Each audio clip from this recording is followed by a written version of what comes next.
Olá pessoal, tudo bem com vocês? Meu nome é Stephanie e hoje eu e meu grupo vamos apresentar o trabalho de compatibilidade eletromagnética sobre analisadores de espectro. O grupo é formado pelo André, Edgar, Igor, Jean Lucas, Matheus Marques, Matheus Henrique e eu, Stephanie. O nosso trabalho será dividido em definição, tipos de medidas dos analisadores de espectro, domínio da frequência versus tempo, diagrama de blocos no analisador de espectro, operação pelo painel, especificações, características, conclusão e referências bibliográficas. Definição: o analisador de espectro é um instrumento utilizado para análise de sinais alternados no domínio da frequência. Possui certa semelhança com o osciloscópio, uma vez que o resultado da medida é apresentado em uma tela, tendo a amplitude na vertical e a frequência na horizontal. Um analisador de espectro é essencialmente um receptor de rádio passivo, com uma interface gráfica, display, para análise e medida do sinal no domínio da frequência. Os analisadores de espectros indicam geralmente a informação contida no sinal de forma direta, tais como tensão, a potência, o período e a frequência. Os analisadores de espectro são encontrados em muitos laboratórios e outras áreas onde são necessários instrumentos de teste para testar e verificar o desempenho de RF de radiofrequência. São instrumentos de teste amplamente utilizados para aplicações em que os testes de RF são necessários, como por exemplo em testes de desenvolvimento, verificação e validação, produção, serviço e reparo básico e cada vez mais em instalação e serviço em campo. Tipos de medidas dos analisadores de espectro. Há diversos testes e medições diferentes que podem ser feitos com o analisador de espectro. Os três mais comuns são as medições de modulação, as medições de distorção e as medidas de ruído. Modulação. Em sistemas de comunicação via rádio, é fundamental a análise dos níveis de potência relativos a cada frequência, do grau e da qualidade de modulação, da largura de banda ocupada no espectro, etc. Distorção. Sistemas supostamente lineares, amplificadores, transmissores e receptores de rádio, filtros, etc. Apresentam sempre um certo grau de não linearidade, gerando consequentemente distorções no sinal, harmônica, intermodulação, emissões espúrias. Ruído. Todo circuito ou elemento ativo gera ruído, tipicamente em uma faixa larga de frequências. Medidas como figura de ruído e relação sinal-ruído são importantes na caracterização de sistemas eletrônicos ou dispositivos. Entre as medidas típicas de modulação estão o grau de modulação, a amplitude de banda lateral, a qualidade de modulação e a largura de banda ocupada. A distorção de seu sistema dispositivo pode ser bastante problemática. Entre os testes usados para verificar a performance de distorção estão intermodulação, harmônicas e emissões espúrias. Dessa forma, é importante medir o ruído no sistema para caracterizar sua contribuição para a performance. Domínio da frequência versus domínio do tempo. Para compreender a performance do sistema, deve-se analisá-lo no domínio da frequência. A medição do domínio da frequência possui diversas vantagens. Pode ver os diversos componentes de frequência que não podem ser identificados individualmente em um osciloscópio. Alguns sistemas são, por natureza, orientados ao domínio da frequência. Por exemplo, o FDMA, que é uma técnica de múltiplo acesso por divisão de frequências, ou FDM, que é uma técnica de multiplexação, que são técnicas utilizadas em telecomunicações, sinais de satélite, etc. Para verificar a performance destes sistemas, é necessário analisá-los no domínio da frequência. A partir desta visão do sinal, é possível fazer facilmente medições de frequência, de potência, conteúdo de harmônicas, modulação, espúrios e ruído, usando somente um analisador de espectro. Aqui a gente tem uma imagem bem demonstrativa por si só.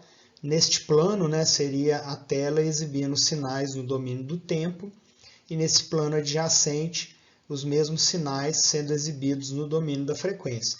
Lembrando que alguns osciloscópios também têm a função de decompor o sinal, né, no domínio da frequência através da função FFT, mas no caso de um analisador de espectro, essa função passa a ser obrigatória para que o aparelho possa ter todas as medições possíveis.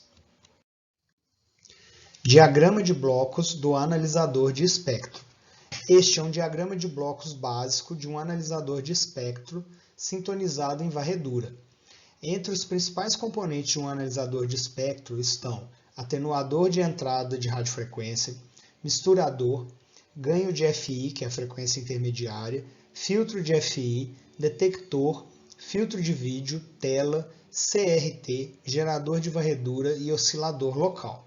Veremos nos próximos slides alguns dos principais componentes em maiores detalhes. Um dos blocos que representa uma função muito importante do analisador de espectro é o misturador. Um misturador é um dispositivo de 3 portas que converte um sinal de uma frequência a outra frequência, sendo denominado de dispositivo de translação de frequências. Colocamos um sinal de entrada em uma das portas e um sinal de um oscilador local na outra porta de entrada, que é um sinal conhecido. Por definição, o misturador é um dispositivo não linear, o que significa que haverá frequências na saída que não estavam presentes na entrada. As frequências de saída produzidas por um misturador serão os sinais de entrada originais, mais as frequências resultantes da soma e da diferença dos dois sinais de entrada, ou seja, da multiplicação do sinal de entrada pelo sinal do oscilador local. A frequência da diferença dessas frequências de entrada é a frequência de interesse do analisador de espectro, como veremos à frente. Chamamos o sinal resultante de FI, ou de frequência intermediária. Podemos verificar também que o misturador nada mais é do que um modulador, ele está realizando uma modulação de sinal. Após mais algumas etapas de tratamento desse sinal, ele chega ao bloco detector. O detector é o componente que converte o sinal de frequência intermediária em um sinal de banda base, ou de vídeo, de forma que esse possa ser visto na tela do instrumento. Isso é feito com um detector de envelope, ou detector de envoltória. Uma vez que esse sinal foi modulado pelo misturador, nós temos agora um detector de envelope, de forma que possamos analisar esse sinal em uma tela.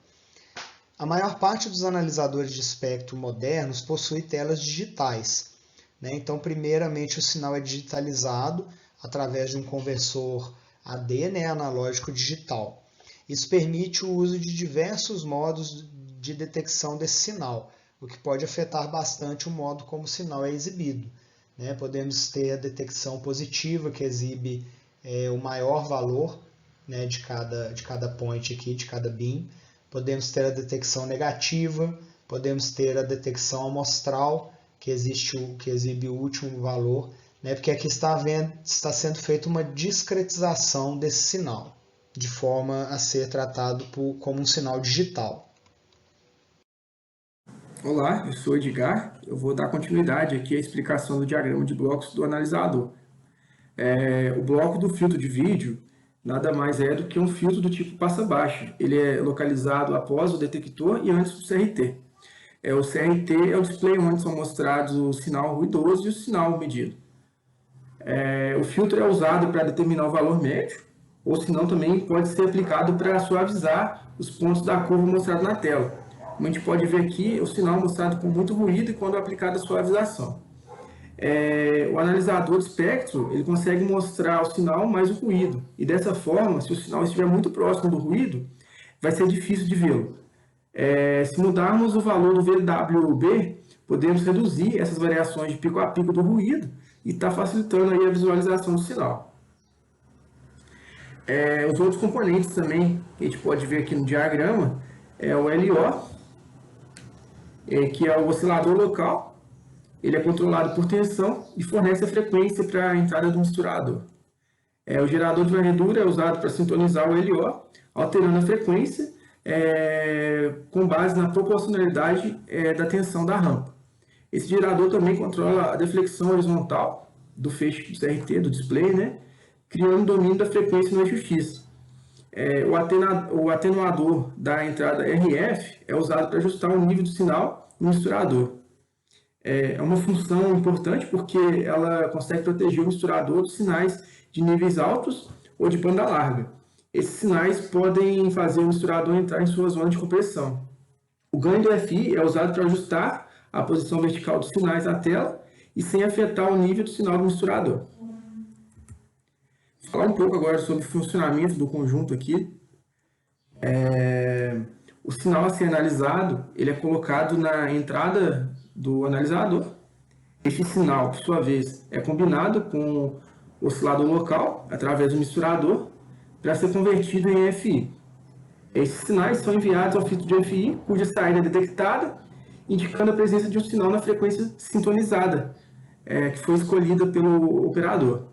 A tensão de saída do detector controla o eixo vertical, a amplitude do sinal e a tela do CRT. O gerador de varredura realiza a sincronização entre o eixo horizontal, que é o eixo da frequência, e a sintonia do oscilador local. A tela resultante mostra a amplitude versus frequência das componentes espectrais de cada sinal de entrada. A operação pelo painel ela é bem simples, porque ela tem uma interface. Primeiramente, coloca-se o sinal de entrada na entrada RF. A gente pode ver a entrada RF aqui. As três principais funções para a configuração de um analisador é a frequência, né, do sinal que vai ser analisado, o ponto da frequência a ser observado e a amplitude. As outras funções de controle principalmente utilizam essas teclas menores aqui, o controle RBW, que é a banda de resolução, o tempo de varredura e o VBW, o vídeo BW. São algumas das funções mais importantes. Muitas das vezes o analisador terá soft keys, que são teclas do software, que fornecem o acesso a muitas outras funções, e apenas apertando uma tecla física. O nosso amigo agora vai dar continuidade à apresentação do trabalho. Obrigado. Oi pessoal, meu nome é Matheus, eu vou dar continuidade aqui à apresentação do analisador de espectro, falando sobre as suas especificações. Como visto anteriormente, sabe-se que pode alterar a largura de banda para podermos ver dois sinais muito próximos entre si. Isto ocorre porque, na verdade, o que o analisador mostra na tela é o formato da curva do filtro de FI quando o sinal de entrada sintonizada passa por este filtro. Ou seja, voltando à analogia lá do osciloscópio, quando a gente quer ver dois sinais que estão bem próximos, a gente pode aumentar a largura de banda para poder visualizar melhor estes sinais. E a mesma coisa pode ser feita no analisador de espectro, para melhorar a visualização do sinal. Certo? Você aumenta o ganho do filtro e assim consegue ver na tela do equipamento a onda do sinal melhor. Quando reduzirmos a largura de banda para obter uma melhor resolução, a varredura por essas bandas leva um tempo maior, porque é necessário um determinado tempo finito para obtermos a resposta completa em uma banda. Quando o tempo de varredura for curto demais, os filtros de RBW não conseguirão responder completamente, e a resposta apresentada estará descalibrada em amplitude e frequência. A amplitude será baixa demais e a frequência será alta demais, devido ao retardo pelo filtro. Ou seja, é preciso fazer bem esse ajuste da largura de banda para conseguir visualizar o sinal. Porque se você pega uma largura de banda muito alta, você vai demorar mais a ver o sinal. E se você pegar uma largura muito pequena, você vai ver um sinal muito distorcido. E isso, para fazer a análise do que você deseja, não vai ser benéfico, não vai ser legal.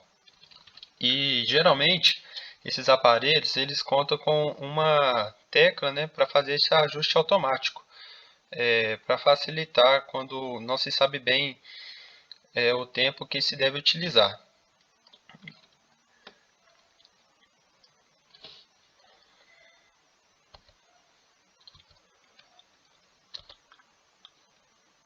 A sensibilidade de qualquer receptor é uma indicação da qualidade com que podemos medir sinais de níveis pequenos. Um receptor perfeito não inclui nenhum ruído adicional ao valor original de ruído térmico presente. Na prática, entretanto, todos os receptores, incluindo os analisadores de espectro, adicionam algum valor de ruído gerado internamente, proveniente principalmente do primeiro estágio de ganho. Os analisadores de espectro geralmente caracterizam a acessibilidade especificando o nível de ruído médio apresentado, chamado de DANL, em dBm, com o menor valor de RBW. Então, como o analisador, né, é formado por componentes eletrônicos, é inerente dele adicionar um certo ruído ao sinal apresentado. Então, deve-se observar também se o sinal de entrada é um sinal que está muito poluído, porque se for um sinal que tiver com muitos ruídos, isso também será apresentado na tela do aparelho. Se fosse um aparelho ideal, né, certamente não haveria essa adição de ruído, mas como isso não acontece na prática, isso deve ser observado. E quanto ao nível, né, de sensibilidade, você deve ficar atento, porque se você precisar de uma resposta mais precisa, você vai precisar de um aparelho mais preciso também. Geralmente a sensibilidade está na ordem de menos 90 dBm a menos 145 dBm. Isso para os aparelhos mais comuns. Então, os recursos são classificados em áreas de aplicação. A gente pode selecionar grupos aqui, né, de teclas no aparelho, para melhor descrevermos as suas funções. O primeiro grupo de operação básica representa alguns dos recursos principais que melhoram o uso do analisador em qualquer aplicação. Os outros se referem a aplicações específicas, embora o recurso não necessariamente seja usado somente nessa determinada aplicação. Ou seja, os de operação básica são os mais utilizados, né? Que é a operação remota, os marcadores e as linhas limites. São os de ajuste ali do sinal. Depois você tem as medições de modulação, que são muito importantes também, que é no domínio do tempo, a transformada de Fourier, para caso for analisar na frequência, o detector de AM e FM e o controle por gate. Você tem ainda as medições por resposta a estímulo, que é o gerador de tracking, e as medições de ruídos, que são para ajudar na análise dos ruídos, né, que são os marcadores de ruídos e as médias. Dando continuidade aí às características, venho falar aqui alguns recursos, né, que são úteis para a operação remota, que são os marcadores e as linhas limite.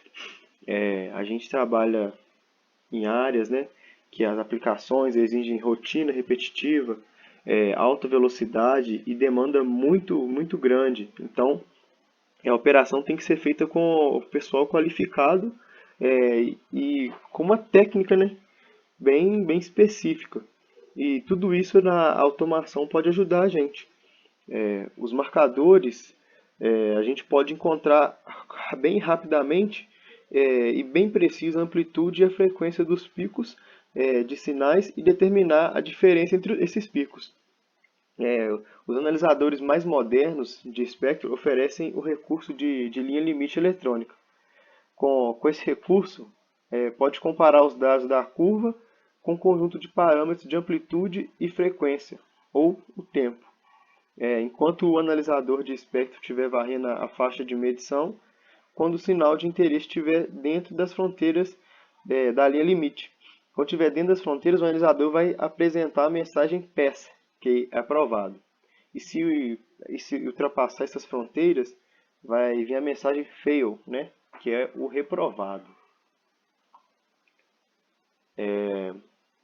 Aí a gente vai falar agora dos analisadores da detecção AM/FM. Às vezes a gente vê um sinal no domínio da frequência, a gente não vai identificar se esse sinal tem uma interferência, né, bem precisa. Mas ouvir esse sinal é muito útil para determinar se tem uma interferência, ou pode se dar de uma rádio AM, ou de uma estação de rádio FM, ou uma estação de TV. ou um rádio amador e etc. Então a gente ouvir esse sinal muitas vezes é mais vantajoso. Explicar o recurso do gate, né, para o analisador de espectro. Para a gente manter a qualidade do serviço, a gente precisa verificar a performance no domínio do tempo e frequência. Os times de bursts, né, como são chamados, assim como os tempos de subida e descida, tem que ser testado e verificar esses bursts em time slots adjacentes, se eles não se sobrepõem um com os outros. Aí quando a gente vai examinar esse espectro RF no domínio da frequência, pode ser verificada a quantidade da modulação. Por exemplo, quando estiver examinando o espectro, é muito importante medir os efeitos totais da modulação do pulso em todo o sinal do canal. Isso é o efeito de ativação e desativação desse transmissor. Também é importante compreender os efeitos provocados pela modulação contínua. O recurso de gate, né, recurso de controle por gate, no analisador de espectro, permite que a gente faça isso. Aí que vai falando que o controle permite que você controle o ponto em que inicia uma varredura no domínio da frequência. Isso permite que você analise esse espectro do domínio da frequência durante o tempo em que os espectros transientes, né, que é a ativação e desativação do transmissor, estejam presentes. Ou você pode excluir e filtrar entre o intervalo de tempo, de uma forma que você pode analisar o espectro resultante somente da modulação. Dentre as características dos analisadores de espectro, existe também a característica de marcador de ruído. Essa característica, esse modo, ele é usado na detecção de amostragem, e sendo que ele, dentre os modos que envolvem ruídos, esse é o melhor deles. Ele consiste no cálculo da média feita em cada ponto da tela independente, sendo que ele é concluído após o número de varreduras selecionado. Outra característica é a de medições de rede. Essa característica de medições de rede também é chamada de medições de estímulo ou medição de resposta. Para que esse processo aconteça, é necessário usar um gerador tracking. Esse gerador tracking ele é tipicamente incorporado no analisador de espectro, sendo uma fonte, sendo que essa fonte tem uma saída senoidal e sua frequência ela é igual à frequência de entrada do analisador, de forma que acompanha a sintonia do analisador de espectro.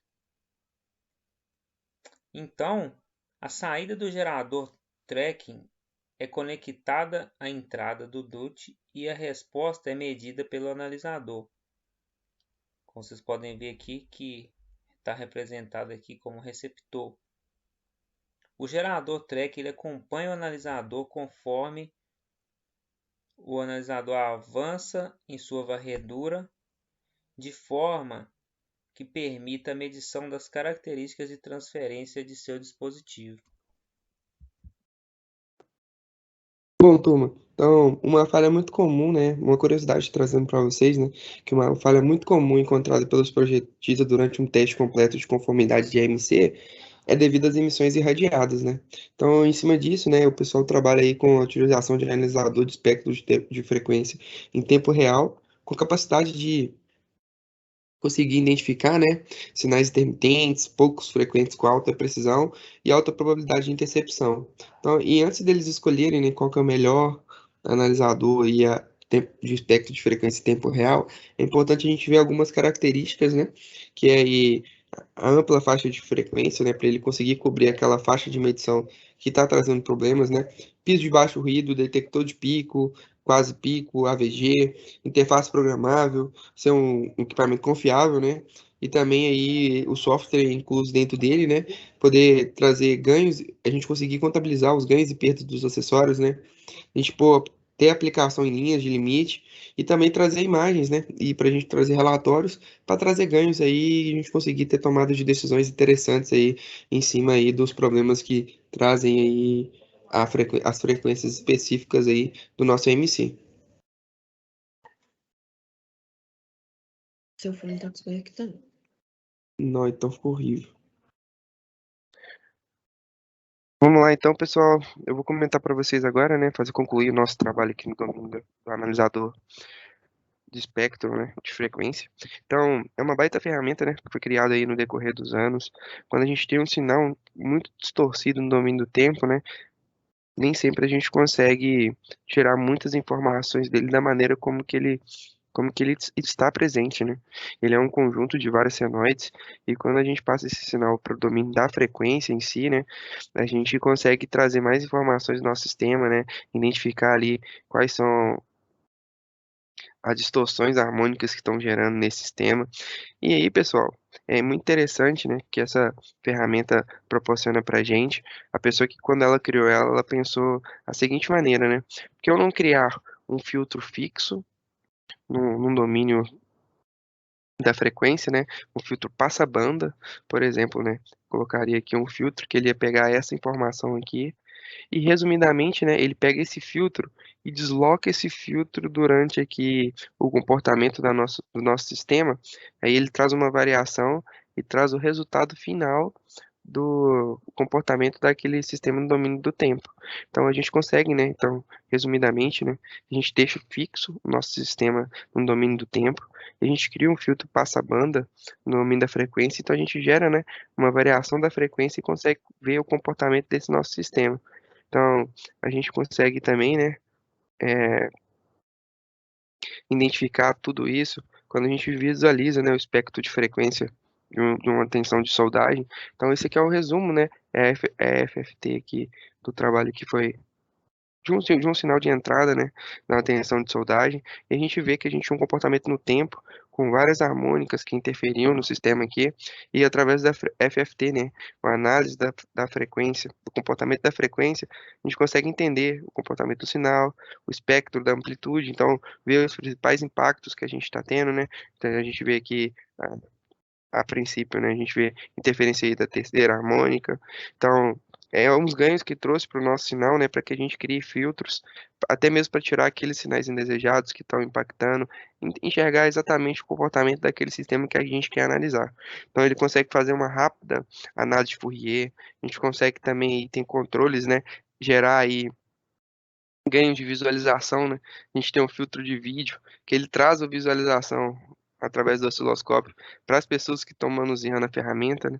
E é um tipo de ferramenta que traz vários ganhos. A gente consegue ver, resumidamente, né, a energia que está sendo transportada por cada frequência do sinal e entender todo o comportamento, o sinal de pico, ver o nível de potência, ver também o comportamento em si, para variação da frequência como um todo, né? E trazer ganhos aí para análise de problemas, né? Falhas em redes, impactos no MC que a gente está estudando tanto, né? Das ordens das ondas eletromagnéticas. Então ele traz ganhos para a gente enxergar os problemas que a gente está tendo nas nossas redes, nas nossas principalmente nas nossas redes, né, para criar filtros, para amenizar esses impactos e trazer ganho aí a nível de laboratório, a nível de análise conclusivos aí de problemas que podem estar gerando altas frequências ou pequenas frequências, né, depende do tipo de sistema que está sendo aplicado. Então, resumidamente é isso, né, a gente tem uma baita ferramenta que é o analisador de espectro de frequência, que ele trabalha com filtro fixo que varia a frequência para visualização de todo o comportamento da frequência do sistema modulado, por exemplo, né? E é isso, turma. Então é uma baita ferramenta. A gente pode ver que com a passada aumentada tecnologia, a gente já tem altos ganhos de resolução. Conseguimos ver, né, o comportamento nitidamente da variação da frequência aqui no nosso sinal no domínio do tempo, né? Então, a gente consegue ganhar essa resolução e conseguir ser ainda mais preciso cada pico que tem de energia aqui do sistema gerado. Então é isso, espero que vocês tenham entendido, né? Essas foram as nossas ferramentas que a gente utilizou, referências bibliográficas que a gente utilizou para realizar o trabalho. Espero que todos tenham gostado.